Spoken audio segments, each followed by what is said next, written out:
نبی کریم صلی اللہ علیہ وسلم جب غسل جنابت کرنا چاہتے تو حلاب کی طرح ایک چیز منگاتے، پھر پانی کا چلو اپنے ہاتھ میں لیتے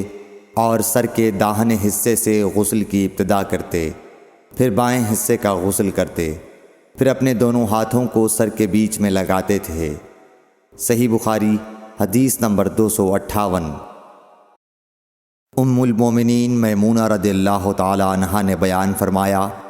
کہ میں نے نبی اکرم صلی اللہ علیہ وسلم کے لیے غسل کا پانی رکھا تو پہلے آپ نے پانی کو دائیں ہاتھ سے بائیں پر گرایا، اس طرح اپنے دونوں ہاتھوں کو دھویا، پھر اپنی شرمگاہ کو دھویا، پھر اپنے ہاتھ کو زمین پر رگڑ کر اسے مٹی سے ملا اور دھویا، پھر کلی کی اور ناک میں پانی ڈالا،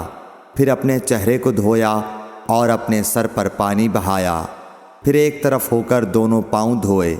پھر آپ کو رومال دیا گیا لیکن آپ نے اس سے پانی کو خشک نہیں کیا۔ صحیح بخاری حدیث نمبر 259۔